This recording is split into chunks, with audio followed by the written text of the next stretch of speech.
আমাদের বাংলার মুখ্যমন্ত্রী বলেছিলেন যদি আমরা ক্ষমতায় আসতে পারি 7 দিনের মধ্যে অভয়ার বিচার দেব। মুখ্যমন্ত্রী বলেছিলেন আমরা সরকারে এলে 7 দিনের মধ্যে অভয়ার বিচার দেব, সেটা কিন্তু 2 মাস প্রায় অতিক্রান্ত। মাসিমা একটা কথা বলছি আপনাকে, এই সরকারটা আপনাদেরই তো, আপনাদের সরকার, আপনারাই বিধায়ক, আপনারাই যদি বলেন যে মুখ্যমন্ত্রী বিচার 7 দিনের মধ্যে দেব বলেছিল, আজকে 2 মাস হয়ে গেল, তাহলে আমাদের আর কিছু করার নেই। আমাদের মতন সাধারণ জনগণ আপনাকে আজকে যে আসনে নিয়ে গেল, বিধায়ক আসনে, শুধুমাত্র অভয়ের বিচারের জন্য।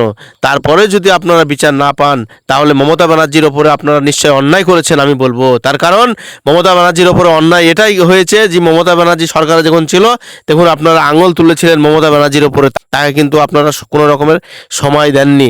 অ্যাকচুয়ালি আপনারাই সরকার আছেন, আপনারাই যদি বলেন যে 7 দিনে বিচার হবে বলেছিল, আজকে 2 মাস হয়ে গেল, তাহলে বড় একটু হাস্যকর হয়ে যায় ব্যাপারটা। মাসিমা, মুখ্যমন্ত্রী এটাও তো বলেছিলেন যে আমরা যদি সরকারে আসি 450 টাকায় গ্যাস দেবো, প্রতিশ্রুতি পূরণ করেননি।